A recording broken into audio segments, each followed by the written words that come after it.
1970년 6월 베트남 젊은 군인 한 명이 정글 속 창고에서 편지를 쓰고 있었다. 폭발음과 함께 총소리가 들렸다. 하지만 그의 손은 멈추지 않았다. 사랑하는 순이에게 나는 너를 잊지 않았다. 매일 내 생각을 한다. 꼭 살아서 돌아갈 것이다. 편지를 접어 군부대 우편함에 넣었다. 하지만 그 편지는 배달되지 못했다. 우편 사고로 창고 구석에 버려졌다.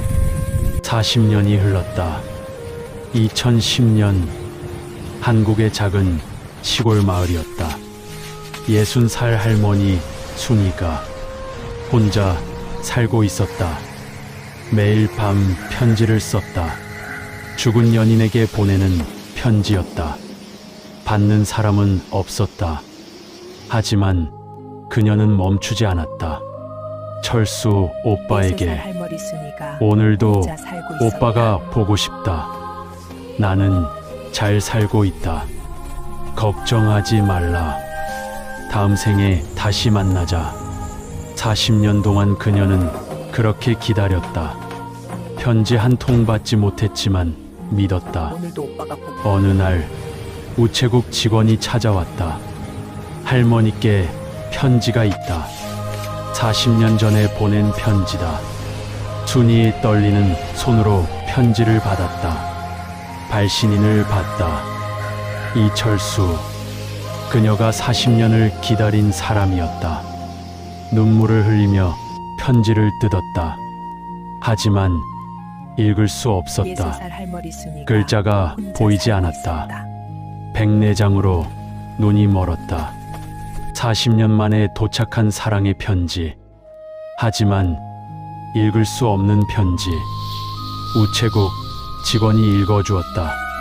사랑하는 순이에게 나는 너를 사랑한다. 꼭 돌아가겠다. 결혼하자. 평생 너를 행복하게 해주겠다. 기다려달라. 순이는 울었다. 40년 동안 몰랐던 진실이었다. 그는 그녀를 잊지 않고 매일 편지를 썼다. 하지만 배달되지 못했다. 그로부터 수십 년 후 사랑이 도착했다. 그러나 너무 늦었다. 어떤 사랑은 평생 배달되지 못한다. 그리고 어떤 사랑은 도착했을 때 이미 너무 늦는다. 그럼에도 사랑은 영원하다.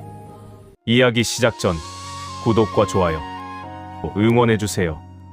지금 어디에서 영상을 시청하고 계시는지 아래 댓글에 남겨주시면 제가 즐거운 마음으로 인사드리겠습니다. 좀 받은 적 있나요?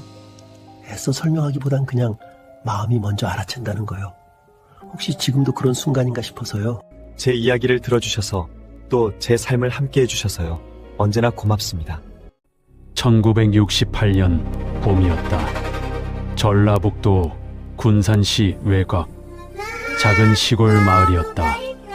박정희 정권 3년차 제3공화국이었다. 경제개발 5개년 계획이 한창이었다. 서울에는 고층 건물이 올라가고 있었다.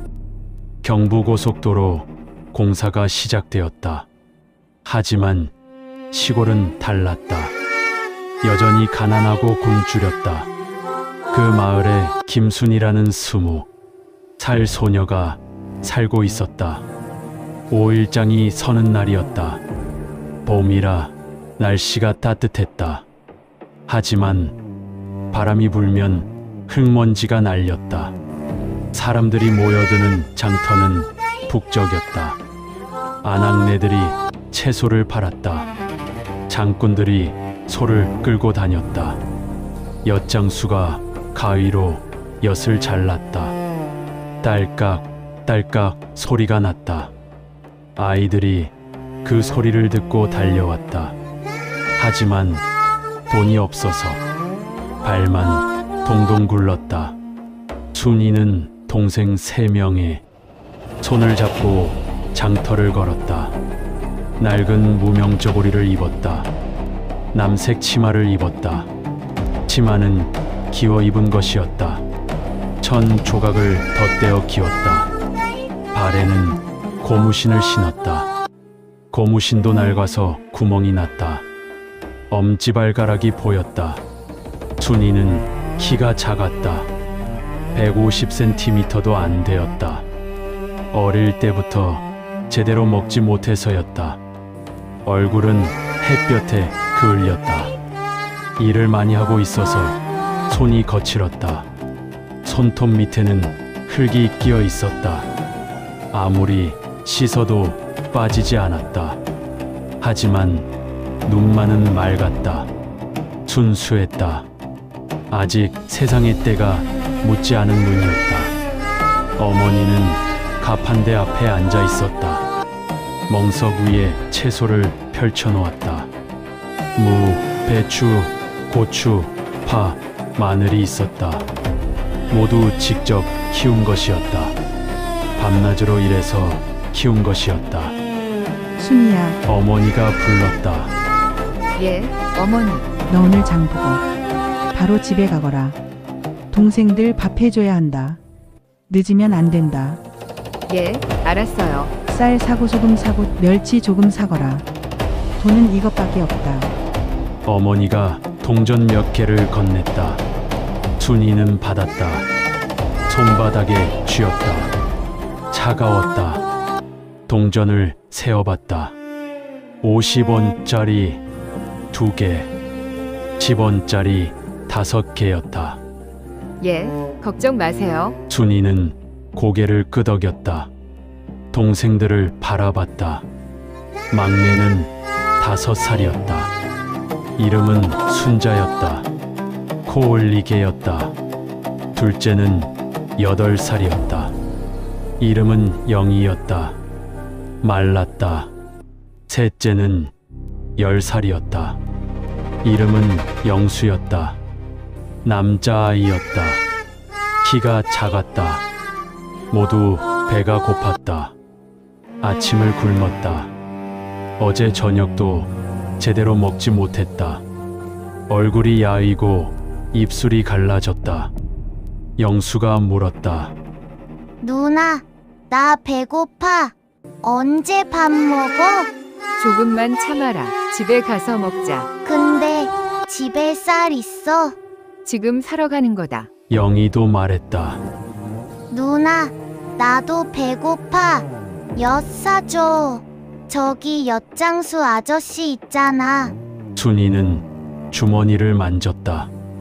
동전이 만져졌다. 엿을 사줄 수 있었다. 10원이면 엿 한 조각을 살 수 있었다.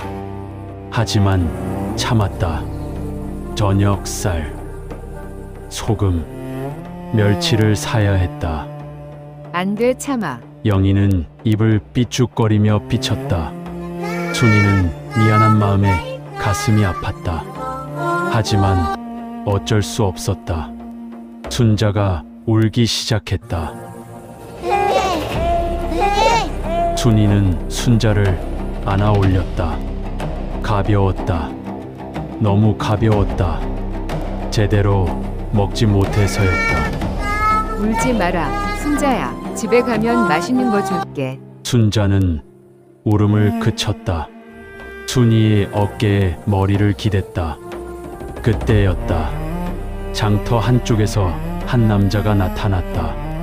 순이는 무심코 고개를 돌렸다. 그 남자를 봤다. 심장이 뛰었다. 이철수였다. 22살이었다. 흰 와이셔츠에 검은 양복을 입었다. 번쩍거리는 구두를 신었다. 마을 사람들과 달랐다. 마을 남자들은 모두 작업복을 입었다. 또는 누더기를 입었다. 더러웠다. 하지만 철수는 남다르게 깔끔했다. 도시 냄새가 났다. 부자 냄새가 났다. 철수는 이 마을 출신이었다. 하지만 서울로 유학을 갔다. 연세대학교 경제학과를 다녔다. 전액 장학금을 받았다. 머리가 좋아 성적이 우수했다. 여름 방학이라 내려왔다. 일주일 전에 왔다. 동생이 순이의 치마를 잡아당겼다. 언니 저 오빠 누구야? 양복 입었네. 부자야? 순이는 시선을 피했다. 얼굴이 빨개졌다. 모르겠다. 신경 쓰지 마라. 하지만 순이의 눈은 철수를 따라갔다. 철수는 천천히 장터를 걸었다. 손에 책 한 권을 들고 있었다. 표지간 파란 두꺼운 책이었다. 주변을 둘러봤다. 호기심 어린 눈이었다. 순이네 가판대 앞을 지나갔다. 철수가 순이를 본 순간 눈이 마주쳤다. 시간이 멈춘 것 같았다. 3초였다. 아니, 더 길었을지도 몰랐다. 순이는 당황해서 고개를 숙였다. 얼굴이 더 빨개졌다. 심장이 두근거렸다. 이런 느낌은 처음이었다. 철수는 멈춰섰다. 뒤돌아봤다. 순이를 다시 봤다. 순이는 고개를 더 숙였다. 땅만 쳐다봤다. 고무신만 보였다. 철수는 미소 지었다. 따뜻한 마음의 작은 미소였다. 그리고 다시 걸어갔다. 순이는 철수가 멀어질 때까지 고개를 들지 못했다. 영수가 물었다. 누나, 왜 그래? 얼굴 빨개졌어. 아니다. 더워서 그래. 안 더운데. 됐다. 빨리 장 보러 가자. 순이는 동생들 손을 잡고 걸었다. 하지만 머릿속은 복잡했다. 그 사람은 누구였을까? 왜 나를 봤을까? 왜 내 심장이 뛰었을까? 순이는 이해할 수 없었다. 그렇게 첫 만남은 지나갔다. 말 한마디 나누지 않았다. 하지만 순이의 가슴은 두근거렸다. 평생 처음 느끼는 감정이었다. 인연은 시작되고 있었다. 일주일이 지났다. 마을 공동 우물가였다. 마을 여자들이 모이는 곳이었다. 물을 길었다. 빨래를 하며 수다를 떨었다. 마을의 모든 소문이 이곳에서 시작되었다. 아침 일찍이었다. 해가 막 떴다. 하늘이 붉었다. 아침 이슬이 내렸다. 순이는 동생들 빨래를 하고 있었다. 큰 대야에 빨래를 담았다. 빨래판에 옷을 문질렀다. 비누는 없었다. 잿물을 사용했다. 부엌에서 태운 재를 물에 풀어서 만들었다. 순이의 손은 거칠었다. 손톱 밑에 때가 끼었다. 손등에 상처가 있었다. 일하다 다친 것이었다. 굳은 살이 박혔다. 하지만 순이는 불평하지 않았다. 이것이 그녀의 삶이었다. 다른 아낙네들도 있었다. 물동이를 이고 왔다. 무거운 물동이었다. 하지만 익숙했다. 평생 해온 일이었다. 순이야, 한 아낙네가 불렀다. 예? 너 올해 20이제? 시집은 언제 갈래? 순이는 스무스물 지었다. 시집요? 동생들 다 키워놓고 가야지라. 다른 아낙네가 말했다. 그러다 늙어버린다. 너도 꽃다운 나이인데 시집 안 가면 노처녀 된다. 또 다른 아낙네가 거들었다. 맞다. 우리 동네 박씨네 아들 있잖냐. 25인데 장가 못 갔다.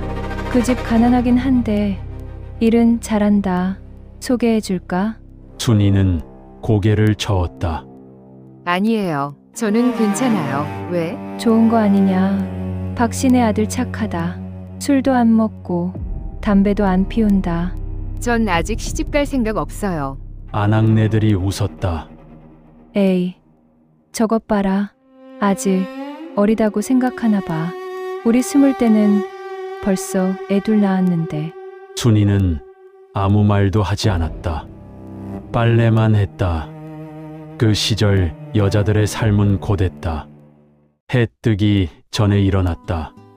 부엌에 불을 지피며 밥을 지었다. 밥을 지으면서 빨래를 했다. 빨래를 하면서 물을 길었다. 물을 기르면서 아이들을 깨웠다. 밥을 먹고 설거지를 했다. 그리고 논밭에 나갔다. 하루 종일 허리를 굽혀가며 일했다. 해가 진 후에 돌아왔다. 저녁을 지었다.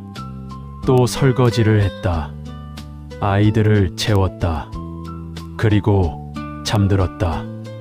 다음 날 또 똑같은 하루가 시작되었다. 순이는 가난한 집 장녀였다. 아버지는 5년 전 돌아가셨다. 농사일을 하다 쓰러졌다. 병원에 가지 못했다. 돈이 없었다. 마을 약방에서 약을 지어 먹었다. 하지만 소용없었다. 사흘 만에 숨을 거뒀다. 순이는 15살이었다. 그날을 평생 잊지 못했다. 아버지가 누워 있었다. 얼굴이 노랬다. 숨을 헐떡였다. 순이의 손을 잡았다.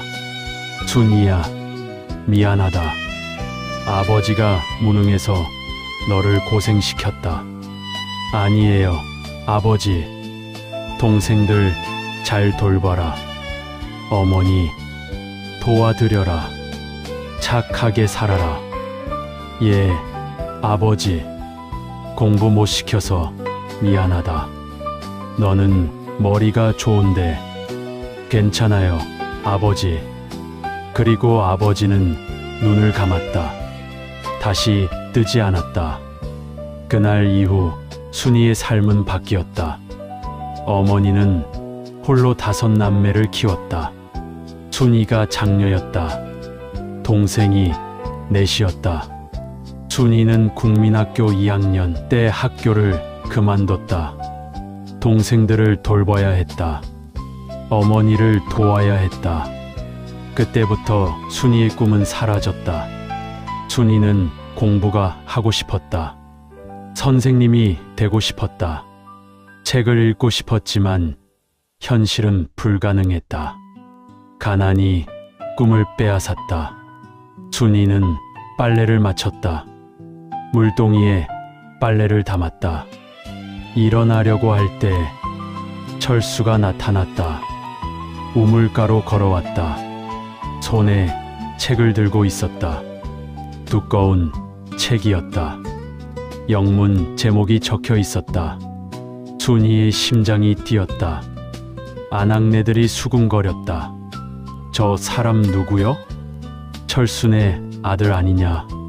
서울서 대학 다닌다던데. 아이고, 저렇게 잘생겼어? 양복도 입고 부자 같네. 아낙네들이 웃었다. 철수는 두레박으로 물을 떠올렸다. 바가지에 물을 담았다. 목이 말라 시원하게 마셨다.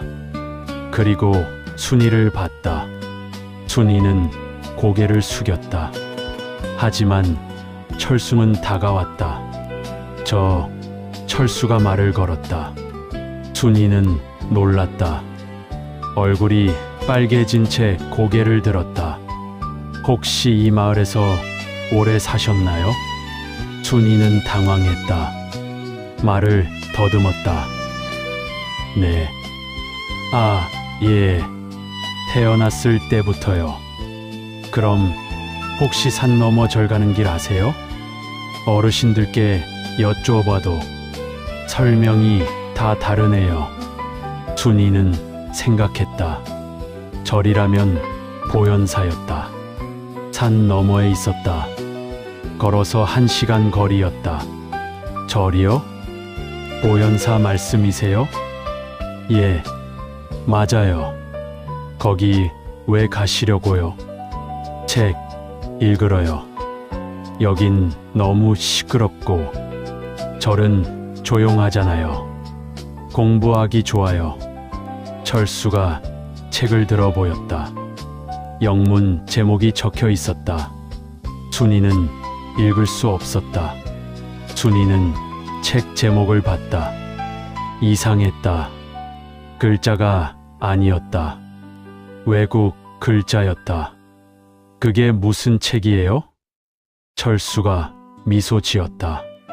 순이는 그 미소가 따뜻하다고 느꼈다. 관심 있으세요? 외국 소설인데 미국 작가가 쓴 거예요. 혹시 책 좋아하세요? 순이의 얼굴의 당황과 호기심이 교차했다. 저는 잘 모르겠어요. 책을 많이 안 읽어서요. 그래요? 혹시 국민학교는 다니셨어요? 2학년까지 다녔어요. 그 후에는 집안 사정이 어려워서. 순이의 목소리가 작아졌다. 철수의 표정이 안타까워졌다. 그렇군요. 아쉽네요. 공부 더 하고 싶지 않으세요? 순이는 고개를 저었다. 이제 늦었어요. 그리고 저는 바빠요. 동생들 돌봐야 하고 어머니 도와야 하고. 철수는 고개를 끄덕였다. 하지만 아쉬워 보였다. 그때 아낙네들이 끼어들었다. 야, 순이야, 너 언제까지 거기 서 있을래? 빨래 들고 가야지. 아, 예. 순이는 황급히 물동이를 들었다. 철수가 다가왔다. 무겁겠는데 제가 들어드릴까요? 아, 아니요. 괜찮아요. 순이는 황급히 대답했다.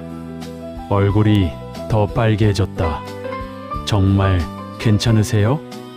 무거워 보이는데 매일 하는 일이에요. 순이는 물동이를 머리에 이었다. 균형을 잡고 뒤돌아 보지 않고 걸었다. 하지만 철수가 자신을 보고 있다는 걸 느꼈다. 아낙네들이 수근거리며 웃었다. 저것 봐라. 얼굴 빨개졌어. 순이 저것도 철수한테 반했나 봐. 에이, 무슨 소리여. 순이가 얼마나 착한 앤데. 철수는 미소 지으며 그 모습을 지켜봤다. 철수는 자주 마을에 나타났다. 우물가에서, 장터에서, 논둑길에서. 처음에는 우연처럼 보였다. 하지만 점점 자주 만났다. 순이도 알았다. 우연이 아니라는 것을. 철수가 자신을 찾아온다는 것을.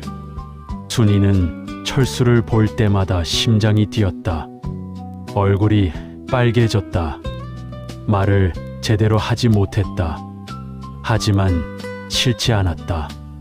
어느 날 오후였다. 순이는 논둑길을 걷고 있었다. 동생들을 데리고 학교에서 돌아오는 길이었다. 영수와 영희가 국민학교에 다녔다. 순이는 매일 데리러 갔다. 구름 한 점 없이 하늘이 맑고 날씨는 좋았다. 논에는 벼가 자라고 있었다. 바람이 불면 초록빛으로 물결쳤다. 철수가 나타났다. 논둑길 저편에서 걸어왔다. 책을 들고 있었다. 항상 책을 들고 다녔다. 순이는 동생들과 함께 멈춰 섰다. 심장이 뛰었다. 안녕하세요, 순이 씨. 철수가 인사했다. 자연스러웠다. 안녕하세요. 순이도 인사했다.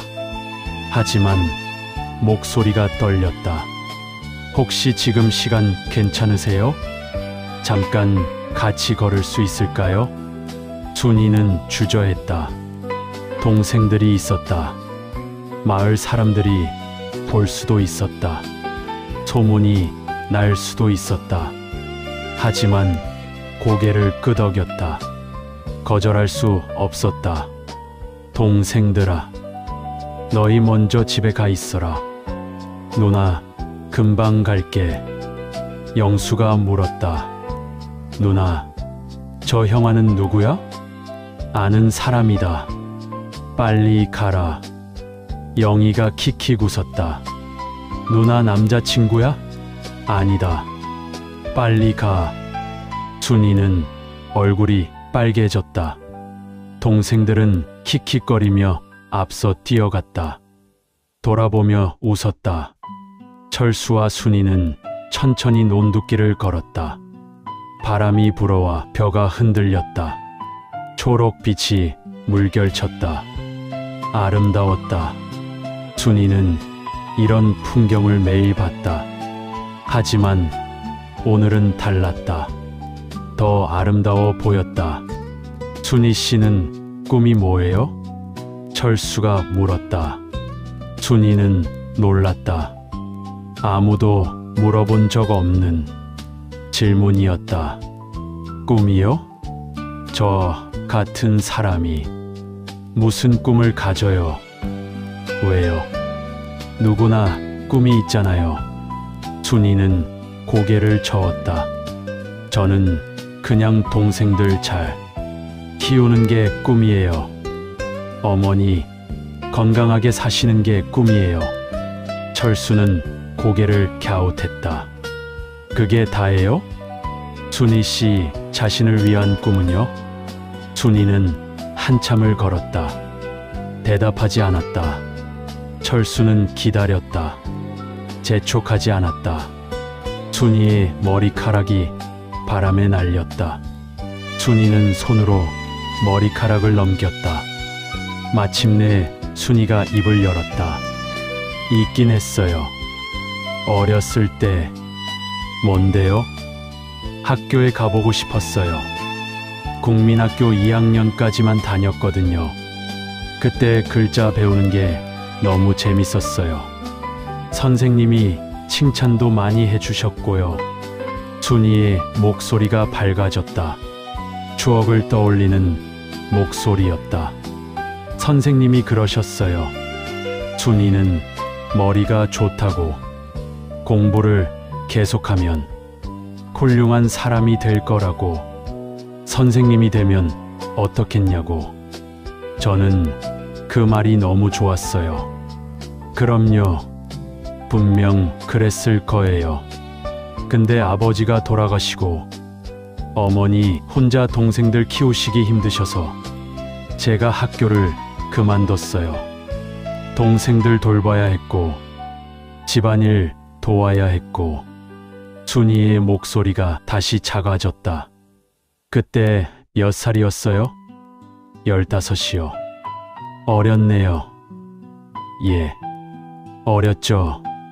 하지만 어쩔 수 없었어요. 누군가는 해야 했으니까요. 철수는 순이를 바라봤다. 안타까운 표정이었다. 그럼 지금도 공부하고 싶으세요? 순이는 고개를 저었다. 이제 늦었어요. 20살인데요. 뭘. 그리고 저는 배운 게 없어요.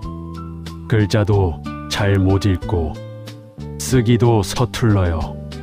철수가 멈춰 섰다. 순이도 멈춰 섰다. 철수가 순이를 똑바로 봤다. 진지한 눈빛이었다. 늦지 않았어요. 제가 가르쳐 드릴게요. 네. 순이는 믿을 수 없다는 표정이었다. 글자요. 책 읽는 법. 제가 가르쳐 드릴 수 있어요. 그게 무슨 말씀이세요? 저는 괜찮아요. 저 같은 사람한테 시간 낭비하지 마세요. 괜찮지 않아요. 순희 씨가 하고 싶어 한다는 걸 알았어요. 눈빛을 보니까요. 이야기할 때 목소리가 달라졌어요. 그리고 시간 낭비가 아니에요. 제가 하고 싶어서 하는 거예요. 순희는 할 말을 잃었다. 철수가 미소 지었다. 저녁마다 1시간씩만요. 폐교된 학교 교실이 있잖아요. 거기서 만나요. 아무도 없으니까 조용할 거예요. 그리고 아무도 모를 거예요. 순이는 머뭇거렸다. 하지만 뭐가 있어요? 사람들이 알면 이상하게 생각할 거예요. 남자랑 여자가 밤에 만나면 그럼 몰래 하면 되죠. 아무한테도 말 안 하면 돼요. 저도 말 안 할게요. 하지만 저는 배울 게 너무 많아요. 시간이 오래 걸릴 거예요. 시간은 괜찮아요. 저는 방학 동안 여기 있을 거예요. 2달이에요. 충분해요. 순이는 망설였다. 하지만 가슴은 뛰고 있었다. 너무 하고 싶었다. 정말 괜찮으세요? 물론이죠. 제가 먼저 제안한 거예요. 왜요? 왜 저를 가르쳐 주시려고 하세요? 철수는 잠시 생각하다가 대답했다. 순희 씨가 배우고 싶어 한다는 걸 알았으니까요.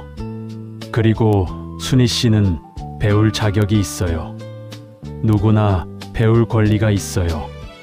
가난하다고, 여자라고 배우지 못하는 건 잘못된 거예요. 순이의 눈에 눈물이 맺혔다. 고맙습니다. 그럼 오늘 저녁부터 시작할까요? 순이는 고개를 끄덕였다. 예, 저녁 8시에 폐교 앞에서 만나요. 꼭 갈게요. 그날 밤이었다. 순이는 저녁을 먹였다.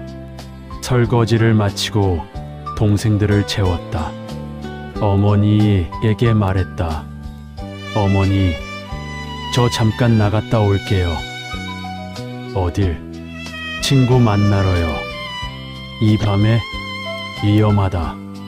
괜찮아요. 금방 올게요. 마을 아니에요. 순이는 집을 나섰다. 어둠 속에서 별이 쏟아지고 달이 밝았다. 개구리 소리가 들렸다. 풀벌레 소리가 들렸다. 폐교된 학교로 향했다. 마을 끝에 있었다. 10년 전에 폐교되었다. 문은 삐걱거렸지만 교실은 그대로였다. 순이는 교실 문을 열었다. 철수가 먼저 와 있었다. 호롱불을 켜놓았다. 책과 공책을 펼쳐놓았다. 왔어요? 예. 앉아요. 순이는 앉았다. 낡은 책상이었다. 삐걱거렸다. 책상에는 낙서가 있었다. 10년 전 학생들이 한 낙서였다. 오늘은 한글부터 시작할게요. 자음과 모음을 배울 거예요. 예. 그렇게 수업이 시작되었다. 철수는 한글을 가르쳤다. 자음, 모음을 가르쳤다. 순이는 집중했다. 노트에 글자를 썼다. 틀리면 다시 쓰곤 했다. 철수가 순이의 손을 잡았다. 이렇게 쓰는 거예요. 철수의 손이 순이의 손을 이끌었다. 함께 글자를 썼다. 순이의 심장이 뛰었다. 두 사람의 손이 닿아 있었다. 따뜻했다. 순이는 처음 느끼는 감정이었다. 순이는 그 순간을 영원히 기억했다. 1시간이 지났다. 수업이 끝났다. 오늘은 여기까지 할게요. 내일 또 와요. 예. 순이는 일어섰다. 아쉬웠다. 더 배우고 싶었다. 집에 조심해서 가요. 밤이니까 조심하고요. 예, 고맙습니다. 천만에요. 내일 봬요. 순이는 교실을 나섰다. 밤하늘을 봤다. 별이 쏟아질 것 같았다. 집으로 걸어갔다. 가슴이 벅찼다. 우리는 매일 밤 만났다. 한 달이 지났다. 순이는 한글을 읽을 수 있게 되었다. 간단한 문장을 읽을 수 있었다. 2달이 지났다. 순이는 짧은 문장을 쓸 수 있게 되었다. 편지를 쓸 수 있었다.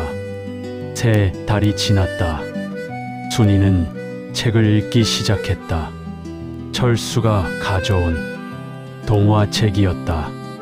순이에게는 새로운 세상이었다. 흥부와 놀부, 콩쥐팥쥐의 견우와 직녀. 순이는 밤마다 읽었다. 순이는 행복했다. 평생 처음으로 자신이 가치 있는 사람이라고 느꼈다. 배울 수 있는 사람이라고 느꼈다. 순이는 열심히 배웠다. 틀려도 다시 했다. 철수는 순이를 존경했다. 어느 날 밤, 수업을 마치고 나오는 길이었다. 별빛 속에 달이 밝았다. 철수가 말했다. 순이 씨는 똑똑해요. 순이는 웃었다. 아니에요. 철수 씨가 잘 가르쳐 주셔서 그래요. 순이 씨가 원래 머리가 좋아요. 만약 학교를 계속 다녔다면 분명 훌륭한 사람이 되었을 거예요. 대학도 갈 수 있었을 거예요. 순이의 눈에 눈물이 맺혔다. 평생 처음 듣는 칭찬이었다. 두 사람은 천천히 걸었다. 침묵이 흘렀다. 하지만 불편하지 않았다. 순이는 생각했다. 이 시간이 영원했으면 좋겠다. 1968년 8월이었다. 여름이 끝나가고 있었다. 매미 소리가 줄어들었다. 바람이 선선해지면서 가을이 왔다. 철수는 곧 서울로 돌아가야 했다. 학교 개강 때문이었다. 2학기가 시작되었다. 순이는 알고 있었다. 하지만 말하지 않았다. 생각하고 싶지 않았다. 순이와 수업의 마지막 날이었다. 철수가 말했다.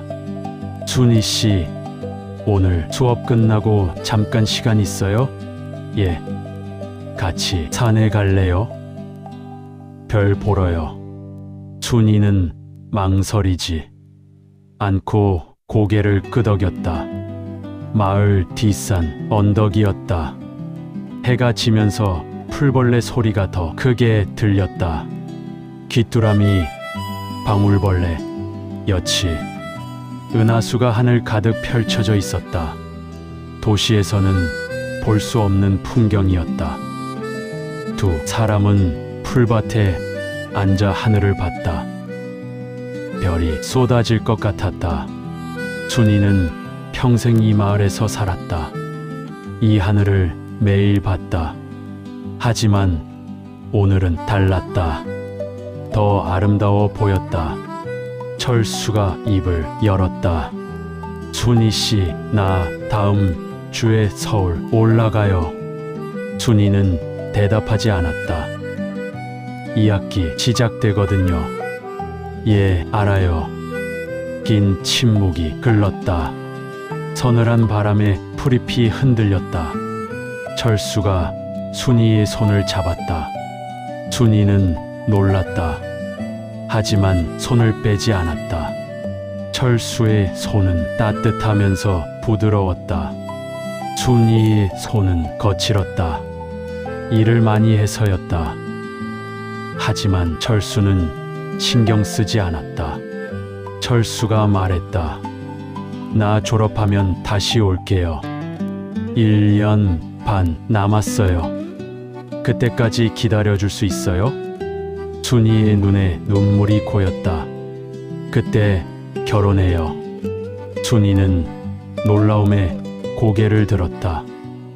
철수를 봤다. 철수도 순이를 봤다. 나 서울 가서 취직할게요. 돈 벌어서 우리 집 하나 마련할게요. 작아도 괜찮아요. 우리 둘이 살 수 있으면 돼요. 순이는 감동의 눈물을 흘렸다. 나 순이 씨가 좋아요. 저도 오빠가 좋아요. 순이는 처음으로 철수를 오빠라고 불렀다.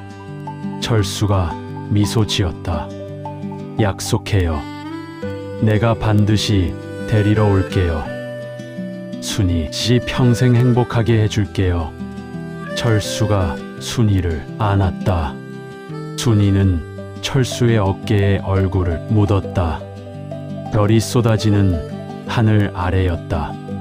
순이는 생각했다. 그 사람이 꼭 돌아올 것이라고. 우리가 함께할 수 있을 것이라고.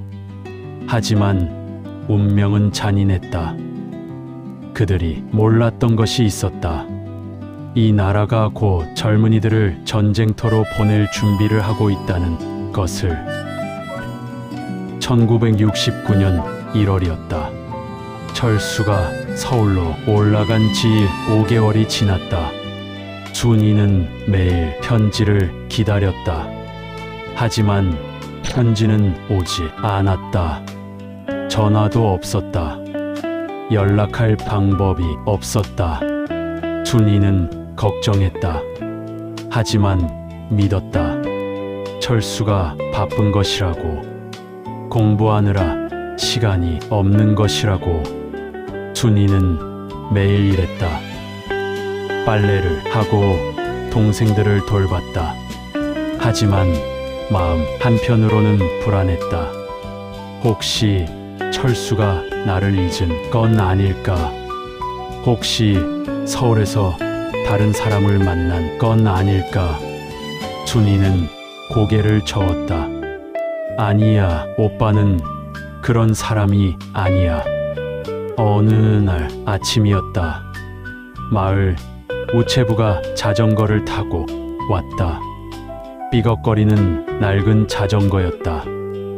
철수네 집 앞에 멈춰 섰다. 손에 빨간 봉투를 들고 있었다. 징병 영장이었다. 우체부가 대문을 두드렸다. 계신가요? 허리가 굽고 얼굴에 주름이 가득한 60대 철수 어머니가 나왔다. 뭔가요? 영장이요. 철수 씨, 영장 나왔어요. 철수 어머니의 얼굴이 하얗게 질렸다. 영장을 받고 떨리는 손으로 뜯었다. 아이고, 마당에 주저앉아 땅을 치며 울었다. 마을 사람들이 몰려들었다. 무슨 일이냐? 철수가 영장 받았구만. 어디로? 베트남이래. 아이고, 대학생을 요즘 젊은 것들 다 끌고 간다더니. 마을은 술렁였다. 베트남 전쟁은 무서운 전쟁이었다. 많은 사람이 죽었다. 살아 돌아오지 못했다. 순이도 소식을 들었다. 우물가에서 빨래를 하고 있었다. 아낙네가 달려와서 말했다. 순이야, 큰일 났다. 철수가 베트남 간대. 순이의 손에서 빨래 바구니가 떨어졌다. 물이 튀었다. 순이의 치마가 젖었다. 하지만 신경 쓰지 않았다. 얼굴이 창백해졌다. 뭐라고요? 영장 나왔대. 베트남 파병이래. 오늘 아침에 영장 왔대. 순이는 철수네 집으로 달렸다. 숨이 차고 다리가 후들거렸다. 하지만 멈추지 않았다. 철수네 대문 앞에 도착했다. 대문이 닫혀 있었다. 헐떡거리며 문을 두드렸다. 아줌마, 아줌마. 철수 어머니가 나왔다. 눈이 퉁퉁 부었다. 순이야, 철수 오빠는요? 어디 있어요? 순이의 목소리가 떨렸다. 이미 떠났다. 네. 영장 받자마자 어제 새벽에 훈련소로 갔어. 바로 가래. 편지도 못 쓰고 갔네. 순이는 비틀거렸다. 세상이 무너지는 것 같았다. 철수 어머니가 순이의 손을 잡았다. 우리 철수가 자네 얘기했어. 꼭 돌아온다고. 기다려달라고 자네한테 꼭 전하라고 했어. 순이는 소리내어 울었다. 순이는 포기하지 않았다. 철수가 있는 훈련소를 찾아가기로 했다. 어머니에게 말했다. 어머니, 저 며칠만 다녀올게요. 어딜? 철수 오빠 보러 가요. 어머니는 반대했다. 미쳤냐? 거기가 얼마나 먼데. 여자 혼자 어떻게 가려고. 위험하다. 가야 해요. 마지막으로 봐야 해요. 안 된다. 집안일은 어떻게 하고. 동생들이 할 거예요. 저 꼭 가야 해요. 어머니는 한숨을 쉬었다. 고집을 꺾을 수 없다는 걸 알았다. 조심하고 빨리 와라. 순이는 보따리 하나를 쌌다. 옷 한 벌, 주먹밥 몇 개를 넣었다. 새벽에 집을 나섰다. 동생들은 아직 자고 있었다. 버스 정류장까지 5km를 걸어갔다. 1시간이 걸렸다. 버스를 타고 군산에 갔다. 2시간이 걸렸다. 군산에서 다른 버스로 갈아탔다. 전주까지 갔다. 또 버스를 타고 3시간이 걸려 몬산 훈련소에 도착했다. 해가 지고 있었다. 훈련소 정문 앞에 도착했다. 거대한 철조망이 쳐져 있었다. 군인들이 보초를 서고 있었다. 순이는 초라한 보따리를 들고 서 있었다. 헌병이 다가왔다. 총을 들고 있었다. 민간인은 출입 금지다. 제 약혼자가 여기 있어요. 훈련병이요. 면회는 주말에만 된다.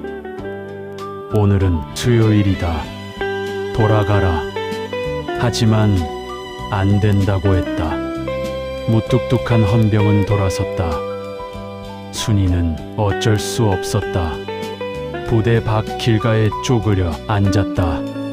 해가 지고 추워졌다. 1월 많은 바람이 불었다. 순이는 추위에 떨고 있었다. 하지만 일어나지 못하고 밤새 기다렸다. 다음 날 아침이 밝았다. 순이는 여전히 거기 있었다. 얼굴이 창백했다. 추워서 입술이 파랗게 질렸다. 지나가는 사람들이 쳐다봤다. 이상하게 생각했다. 왜 저 여자는 거기 있을까? 둘째 날 밤도 그곳에서 보냈다. 주먹밥을 먹었다. 주먹밥은 차갑고 딱딱했지만 허겁지겁 먹었다. 셋째 날이 되었다. 토요일 연회일이었다. 오전 10시 부대 문이 열렸다. 군복을 입은 훈련병들이 나왔다. 머리를 짧게 깎았고 정식 군복을 입었다. 가족들이 달려갔다. 사람들은 울며 안았다. 순이는 비틀거리며 일어섰다. 사흘 동안 제대로 먹지 못했다. 두리번거리며 철수를 찾았다. 훈련복을 입은 철수가 걸어 나왔다. 머리를 짧게 깎았다. 철수는 야위고 피곤해 보였다. 순이가 소리쳤다. 철수 오빠. 놀란 표정으로 철수가 돌아봤다. 믿을 수 없다는 표정이었다. 순이야, 어떻게 여기까지? 순이는 달려갔다. 하지만 철조망이 가로막았다. 두 사람은 철조망 너머로 서로를 바라봤다. 철수가 철조망 앞으로 왔다. 순이도 다가갔다. 철조망 사이로 손을 내밀었다. 손이 닿았다. 순이와 철수는 손을 맞잡았다. 헌병이 감시하고 있었다. 하지만 개입하지 않았다. 순이는 울고 있었다. 눈물이 멈추지 않았다. 오빠, 나 걱정돼서 왔어. 사흘 동안 여기 있었어. 철수도 눈시울이 붉어졌다. 이렇게까지 올 거 없었어. 여기 오는 길이 얼마나 험한데 혼자 어떻게 왔어? 버스 써. 괜찮아, 미안해. 편지도 못 쓰고 연락도 못 하고. 괜찮아, 오빠가 나를 걱정하지 마. 철수는 순이의 손을 꽉 쥐었다. 나 다음 달에 베트남 가. 한 달 후에 출국이야. 순이의 눈에서 눈물이 더 흘렀다. 얼마나 있어야 해? 6개월, 길면 1년. 그리고 돌아올 거야. 편지해줘. 꼭. 당연하지. 매주 쓸게. 철수가 순이를 바라봤다. 순이도 철수를 바라봤다. 내가 꼭 살아서 돌아올게. 그때 우리 결혼하자. 예. 약속이야. 예. 면회 시간은 30분이었다. 금방 지나갔다. 헌병이 소리쳤다. 면회 끝. 훈련병들 복귀. 철수는 놓고 싶지 않는 순이의 손을 놓았다. 가봐. 조심해, 오빠. 순이야, 사랑해. 나도 사랑해, 오빠. 철수가 돌아섰다. 부대 안으로 걸어 들어갔다. 순이는 그 모습을 지켜봤다. 철수가 사라질 때까지 봤다. 눈을 떼지 않았다. 그것이 마지막이었다. 그들이 나눈 마지막 대화였다. 1969년 3월이었다. 한국군 2만 명이 베트남으로 파병되었다. 맹호부대, 백마부대였다. 정예 부대였다. 철수도 그중 한 명이었다. 김포공항이었다. 군복을 입은 수백 명의 젊은이들이 총과 배낭을 메고 줄 서 있었다. 가족들이 울고 있었다. 어머니들이 통곡했다. 아내들이 매달리고 아이들은 울었다. 순이는 공항 밖에 서 있었다. 들어갈 수 없었다. 가족만 들어갈 수 있었다. 멀리서 지켜봤다. 비행기가 보였다. 거대한 군수송기였다. 군인들이 줄지어 탑승했다. 철수도 그 중에 있었다. 하지만 너무 멀어서 순이는 볼 수 없었다. 철수는 비행기 안에 앉았다. 창밖을 봤다. 순이를 찾았다. 하지만 보이지 않았다. 철수는 눈을 감고 생각에 잠겼다.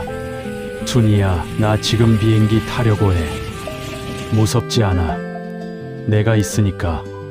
돌아가서 너랑 결혼할 생각하니까 꼭 살아서 돌아갈게. 비행기가 하늘 높이 올라갔다. 순이는 하늘을 바라봤다. 비행기가 점점 작아졌다. 구름 속으로 사라졌다. 눈물은 멈추지 않고 흘렀다. 1969년 3월 말 베트남이었다. 철수가 속한 부대가 도착했다. 사이공 공항이었다. 습하고 뜨거운 열기가 몰려왔다. 숨쉬기 힘들었다. 군인들은 트럭을 타고 정글로 향했다. 베트남 전쟁은 지옥이었다. 정글 속에서 매일 전투가 벌어졌다. 적이 어디 있는지 몰랐다. 나무 뒤에, 풀 속에, 땅 밑에 부비 트랩이 곳곳에 있었다. 밟으면 폭발했다. 다리가 날아갔다.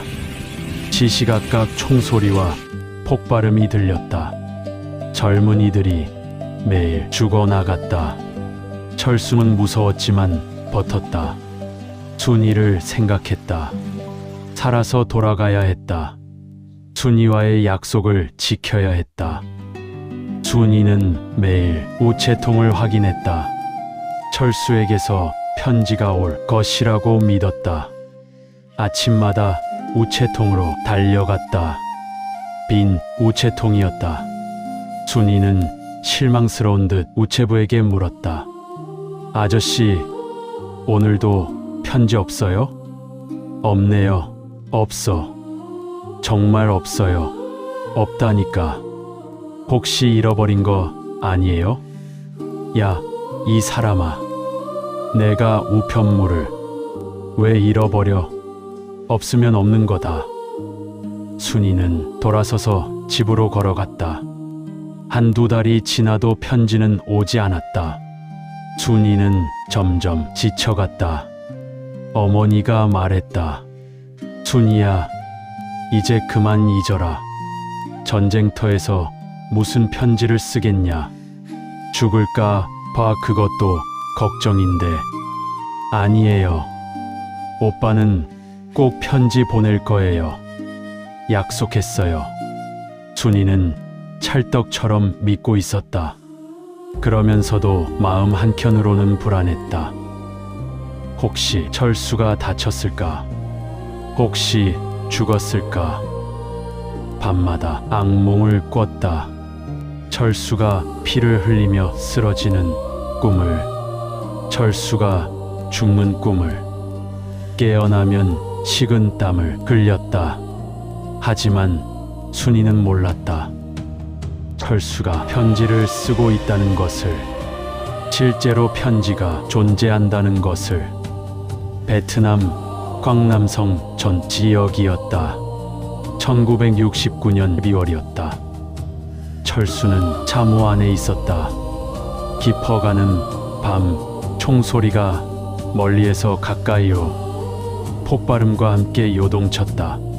철수는 작은 촛불을 희미하게 켰다. 편지지를 꺼냈다. 펜을 들고 편지를 쓰기 시작했다. 사랑하는 순이에게. 손이 떨렸다. 피곤하면서 배도 고팠다. 하지만 멈추지 않았다. 나는 잘 있으니 걱정하지 마라. 여기는 힘들지만 너 생각하면 버틸 수 있다. 매일 내 얼굴을 떠올린다. 우물가에서 처음 본 그날을, 논두길을 함께 걷던 날을, 별을 보며 약속하던 밤을. 나 꼭 살아서 돌아갈게. 그때 우리 결혼하자. 우리 하나 마련하자. 순이야, 조금만 기다려줘. 사랑한다. 1969년 12월 20일 철수가 편지를 접었다. 봉투에 넣고 봉인했다. 다음날 아침 군부대 우편함에 넣었다. 그리고 또 편지를 썼다. 일주일에 한 통씩 썼다. 한 달에 4통씩 썼다. 1970년 1월, 2월에도 편지를 썼다. 하지만 그 편지들은 배달되지 못했다. 우편 사고였다. 베트남 군부대에서 한국으로 오는 편지들 중 일부가 분실되었다. 물류 창고에서 잘못 보관되었다. 다른 화물 상자 뒤에 밀려났다. 그리고 40년 동안이나 잊혔다. 1970년 2월 15일이었다. 베트남 광남성이었다. 대규모 전투가 벌어졌다. 베트콩이 기습했다. 철수가 속한 소대가 정찰 임무를 나갔다. 우둡고 나무가 우거진 정글 속이었다. 갑자기 총성이 울렸다. 매복에 소대원들이 쓰러졌다. 하나, 둘, 셋. 철수도 가슴에 총을 맞고 쓰러졌다. 피가 많이 흐르고 의식이 흐려졌다. 세상이 흐릿해졌다. 마지막 순간 철수는 순이를 떠올렸다. 순이의 미소를, 순이의 목소리를, 순이의 따뜻한 손을. 미안해, 순이야. 약속 지키지 못해서. 사랑해. 철수의 눈가는 희미해지면서 붉은 눈물이 고였다. 그리고 눈을 감았다. 다시 뜨지 않았다. 1970년 3월이었다. 마을에 검은 봉투가 도착했다. 전사 통지서였다. 우체부가 철수네 집을 찾아갔다. 철수 어머니가 받았다. 뜯어보면서 비명을 질렀다. 아이고, 내 아들, 내 아들. 땅을 치며 주저앉은 채 머리를 쥐어뜯었다. 마을 사람들이 달려왔다. 울음소리가 퍼졌다. 마을 전체에 퍼졌다. 순이도 달려왔다. 빨래를 하다가 소식을 들었다. 무슨 일이냐고 물었다. 한 아낙네가 대답했다. 철수가 전사했대. 베트남에서 어제 통지서 왔대. 순이의 세상이 무너졌다. 얼굴에서 모든 빛이 사라졌다. 힘없이 무릎이 꺾였다. 땅바닥에 주저앉았다. 소리도 나오지 않았다. 저 입만 벌렸다. 숨만 쉬었다. 그날 내 세상은 무너졌다. 오빠가 영영 돌아오지 못한다니. 장례식이 열렸다. 빈 관이었다. 지시는 돌아오지 못했다. 베트남 어딘가에 묻혔다. 태극기가 덮여 있었다. 조문객들이 왔다. 마을 사람들이 모두 왔다. 순이는 멀리 서 있었다. 가족이 아니었다. 약혼자도 아니었다. 그저 아는 사람이었다. 가까이 갈 수 없었다. 멀리서 지켜만 봤다. 비어 있는 관이 땅에 묻혔다. 철수는 베트남 어딘가에 묻혔다.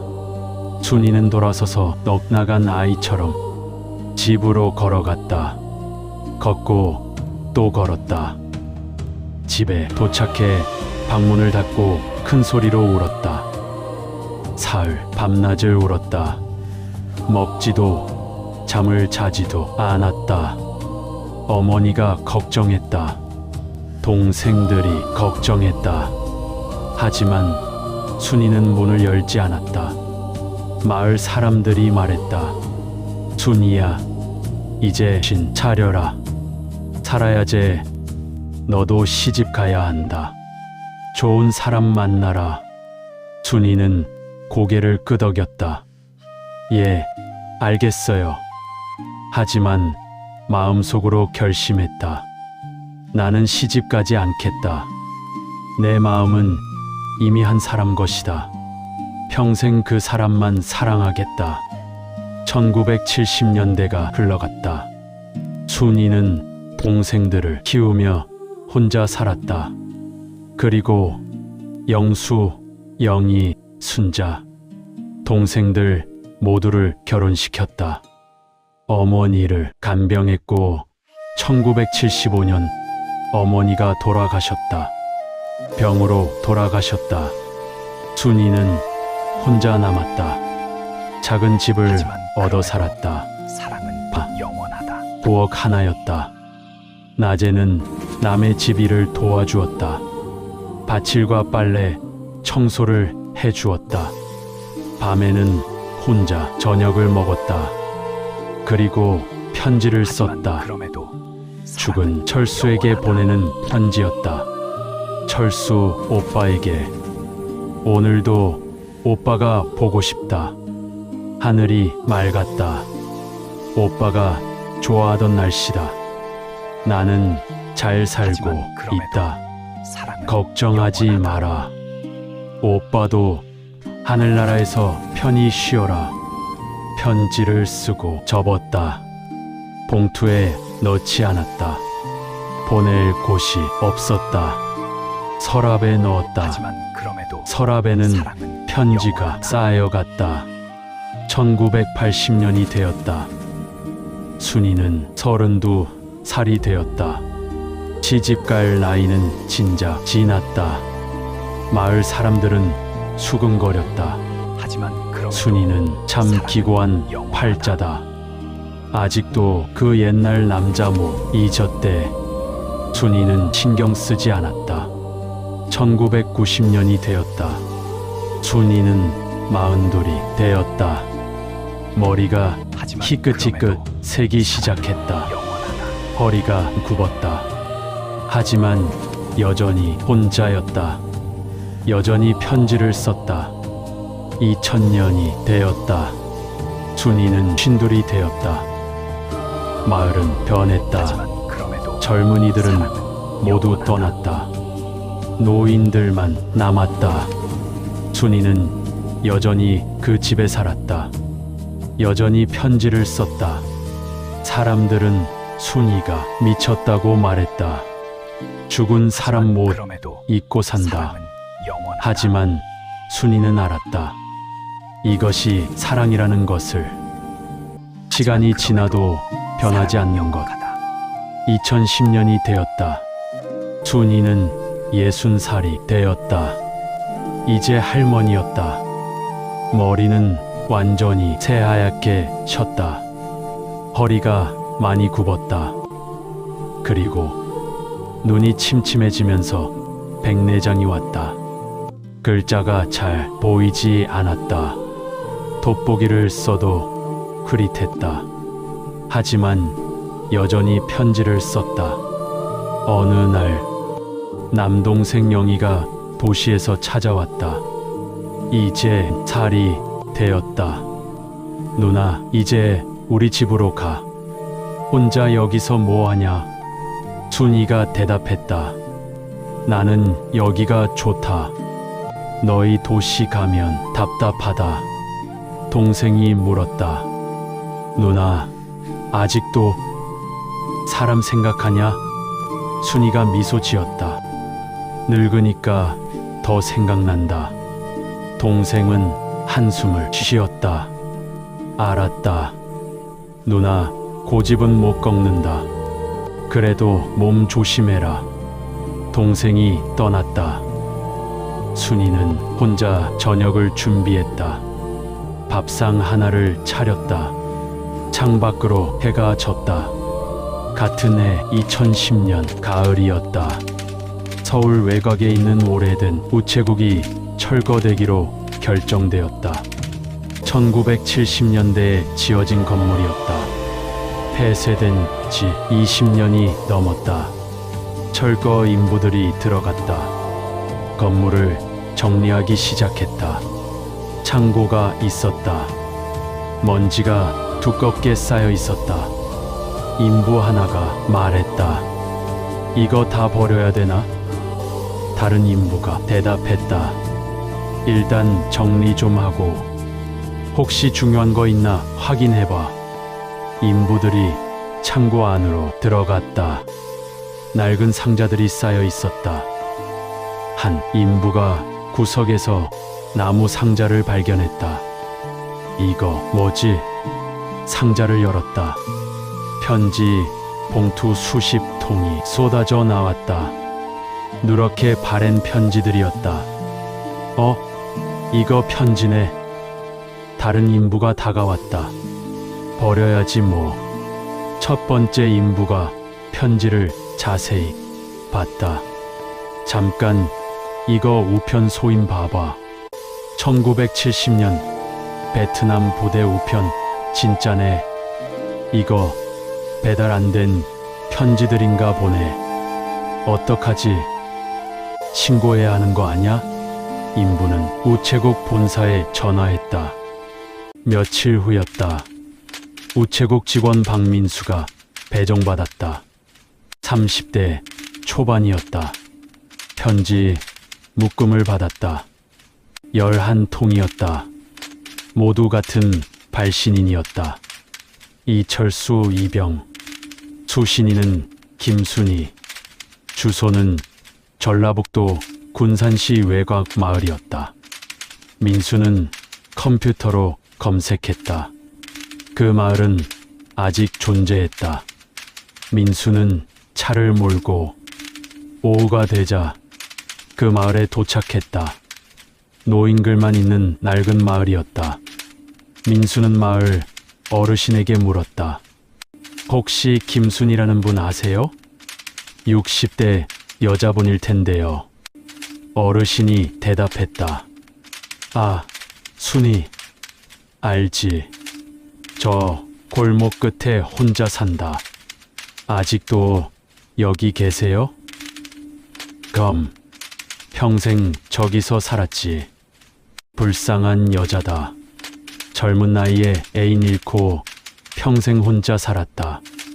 민수는 고개를 끄덕였다. 어느 집인가요? 저 골목 끝에 낡은 단독주택. 저기다. 민수는 골목을 걸어갔다. 낡은 단독주택이 보였다. 대문이 열려 있었다. 마당에서 할머니 한 분이 김장을 하고 있었다. 머리가 새하얗게 샜다. 허리가 굽었다. 민수가 대문 앞에 섰다. 혹시 김순이 할머니시죠? 할머니가 고개를 들었다. 눈이 뿌옇게 흐려 있었다. 네. 누구세요? 우체국에서 왔습니다. 할머니께 편지가 있어서요. 순이는 놀랐다. 편지. 누가 나한테? 민수는 가방에서 낡은 편지 봉투를 꺼냈다. 순이의 손에 쥐어줬다. 순이의 손이 떨리기 시작했다. 편지를 받았다. 봉투를 들여다봤다. 하지만 잘 보이지 않았다. 이게 뭐예요? 민수가 조심스럽게 말했다. 1970년에 발송된 편지입니다. 배달 사고로 못 배달됐던 건데요. 발신인이 이철수라고 되어 있습니다. 순이의 얼굴이 굳었다. 눈빛이 흔들렸다. 손이 더 떨렸다. 편지를 가슴에 안은 채로 울먹이기 시작했다. 철수 오빠가 보낸 거예요? 예. 베트남 군부대 소인이 찍혀 있습니다. 순이는 편지를 뜯으려 했다.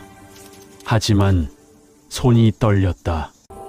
눈앞이 흐릿했다. 집 안으로 들어가서 돋보기를 찾았다. 다시 나왔다. 돋보기를 끼고 편지를 봤다. 하지만 보이지 않았다. 글자가 흐릿했다. 백내장으로 거의 실명 상태였다. 순이는 깨달았다. 내 눈이 더 이상 글자를 읽을 수 없다는 것을. 하지만 너무 무겁다. 떨리는 목소리로 말했다. 글자가 안 보여요. 민수가 물었다. 네. 아, 그럼 제가 읽어드릴까요? 순이는 고개를 끄덕였다. 순이는 마당에 주저앉았다. 민수가 옆에 앉았다. 편지 봉투를 조심스럽게 뜯었다. 편지지를 꺼냈다. 누렇게 바랜 종이였다. 구겨진 자국이 있었다. 철수의 글씨였다. 순이는 그 글씨를 기억했다. 민수가 읽기 시작했다. 사랑하는 순이에게 내가 이 편지를 쓸 수 있을지 모르겠다. 여기는 정말 지옥이다. 매일 총소리, 폭발음, 사람들이 죽어나간다. 하지만 나는 내 생각을 한다. 그러면 버틸 수 있다. 순이의 눈에서 눈물이 흘렀다. 손으로 입을 막았다. 온몸이 떨렸다. 민수가 계속 읽었다. 순이야, 내가 돌아가면 우리 결혼하자. 작은 집이라도 마련해서 너랑 단둘이 살고 싶다. 아이들도 낳고 내가 원하던 학교도 보내줄게. 내가 평생 너를 행복하게 해줄게. 순이는 흐느꼈다. 41년 전이 떠올랐다. 논두길을 함께 걷던 날이, 별을 보며 손을 잡던 밤이, 철수의 미소가, 따뜻한 손이, 모든 것이 선명하게 떠올랐다. 민수가 편지의 마지막 부분을 읽었다. 순이야, 나 무섭지 않다. 왜냐면 너한테 돌아갈 것이니까. 꼭 살아서 돌아갈게. 약속한다. 기다려달라. 사랑한다. 순이야. 1970년 1월 30일 철수가. 편지 낭독이 끝났다. 긴 침묵이 흘렀다. 순이는 소리내어 울었다. 민수는 조용히 기다렸다. 한참 후 순이가 말했다. 철수 오빠가 나한테 편지를 보냈구나. 민수가 조심스럽게 말했다. 할머니, 편지가 한 통이 아닙니다. 여기 10통이 더 있어요. 순이의 눈이 커졌다. 민수는 가방에서 편지 묶음을 꺼냈다. 모두 철수가 쓴 편지들이었다. 1970년 1월부터 2월까지 날짜가 적혀 있었다. 순이는 떨리는 손으로 편지들을 받았다. 11통이었다. 민수가 말했다. 제가 다 읽어드릴까요? 순이는 고개를 끄덕였다. 민수는 편지를 하나씩 읽어주었다. 첫 번째 편지, 두 번째 편지, 세 번째 편지. 매 편지마다 철수는 순이를 그리워했다. 전쟁의 공포를 이야기했다. 하지만 희망을 잃지 않았다. 돌아가게 되면 결혼하겠다고 약속했다. 순이는 매 편지마다 울었다. 11번째 마지막 편지가 돼버린 2월 14일자였다. 전사 하루 전이었다. 민수가 읽었다. 순이야, 오늘 꿈을 꿨다. 우리가 결혼식 올리는 꿈이다. 너무 행복했다. 내일 큰 작전이 있다고 한다. 좀 위험하다는데 괜찮다. 나 꼭 살아남을 것이다. 너한테 돌아가야 하니까. 사랑한다. 내 사랑. 편지가 끝났다. 순이는 완전히 주저앉아 울었다. 편지들을 가슴에 안았다. 하늘을 바라봤다. 민수도 눈시울이 붉어졌다. 한참 후 순이가 말했다. 나는 40년 동안 몰랐다. 오빠가 편지를 보냈다는 것을. 오빠가 나를 잊지 않았다는 것을. 오빠가 끝까지 나를 사랑했다는 것을. 민수는 고개를 끄덕였다. 순이가 계속 말했다. 나는 40년 동안 생각했다. 오빠가 나를 버렸다고, 잊었다고. 하지만 아니었구나. 오빠는 매일 나를 생각했구나. 편지를 썼구나. 그런데 그 편지가 나한테 오지 못했구나. 순이는 다시 울었다. 며칠이 지났다. 순이는 혼자 방에 앉아 있었다. 철수의 편지 11통을 앞에 펼쳐놓았다. 하지만 읽을 수 없었다. 눈이 보이지 않았다. 준이는 생각했다. 나는 40년을 기다렸다. 오빠가 나를 잊었다고 생각하면서 혹시 살아있는 건 아닐까? 혹시 돌아오는 건 아닐까? 그렇게 기대하면서. 그런데 오빠는 잊지 않았다. 매일 편지를 쓰며 나를 생각했다. 하지만 그 편지가 배달되지 못했다. 40년 동안 어둠 속에 갇혀 있었다. 그리고 이제 도착했다. 하지만 나는 읽을 수 없다.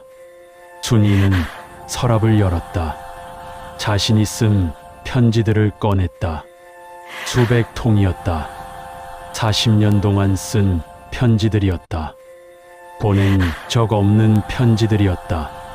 준이는 철수의 편지와 자신의 편지를 나란히 놓았다. 받는 이에게 닿지 못한 편지들, 보낸 이 없는 편지들, 40년의 엇갈림이었다.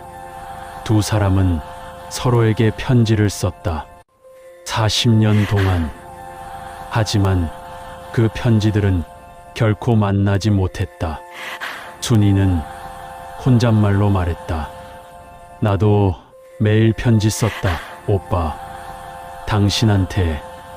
우리는 서로를 잊지 않았다. 40년 동안. 준이는 철수 사진 앞에 앉았다. 낡은 흑백 사진이었다. 24살 철수였다. 군복을 입고 미소를 짓고 있었다. 준이는 편지들을 펼쳐놓았다. 촛불을 켰다. 오빠, 이제 알았다. 당신이 나를 사랑했다는 것을. 끝까지 미안하다. 이제야 알아서. 그리고 고맙다. 준이는 눈을 감은 채 눈물을 흘렸다. 창밖으로 석양이 졌다. 며칠 후 준이는 철수의 묘를 찾아갔다. 마을 뒷산에 가묘로 있었다. 시신이 없는 무덤이었다. 준이는 무덤 앞에 앉았다. 손에 편지 묶음을 들고 있었다. 철수가 쓴 11통의 편지였다. 오빠, 나왔다. 오빠가 쓴 편지 받았다. 11통이나 40년 만에 받았다. 준이는 편지 한 통을 꺼냈다. 읽기 시작했다. 글자는 보이지 않았다. 하지만 외웠다.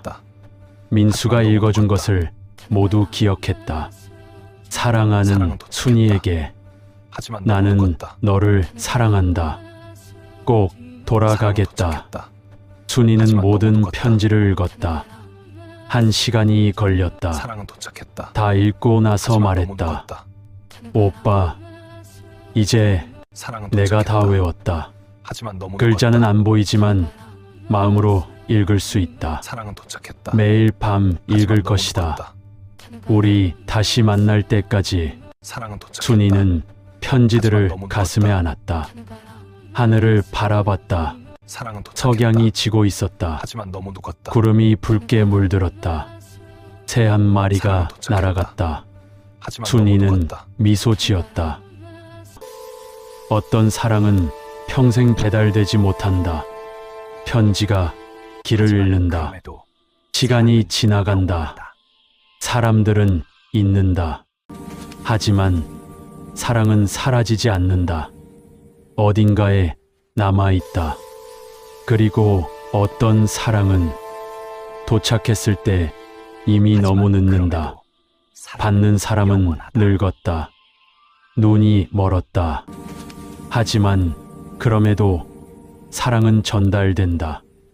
글자가 아니라 마음으로. 눈이 아니라 영혼으로. 시간도 죽음도 거리도 그 어떤 것도. 진짜 사랑을 멈출 수는 없다. 김순이와 이철수의 사랑은 그랬다. 40년을 헤매며 기다렸다. 하지만 마침내 만났다. 하지만 너무 그럼에도 늦게. 사랑은 하지만 영원하다. 영원히. 이 이야기는 실제 베트남 전쟁 참전 용사들과 그들을 기다린 사람들의 이야기에서 영감을 받았다. 1964년부터 1973년까지 한국군 32만 명이 베트남에 파병되었다. 5,099명이 전사했다. 그들은 사랑하는 사람들에게 편지를 썼다. 하지만 많은 편지가 배달되지 못했다. 전쟁의 혼란 속에서 우편사고로 잃어버렸다. 그리고 누군가는 평생 기다렸다. 돌아오지 않는 사람을, 오지 않는 편지를. 이 이야기는 그들을 기억한다. 그들의 사랑을, 희생을, 기다림을 잊지 않는다. 베트남 전쟁 참전 용사와 유가족 여러분께 경의를 표합니다. 당신들의 사랑과 희생을 기억하겠습니다.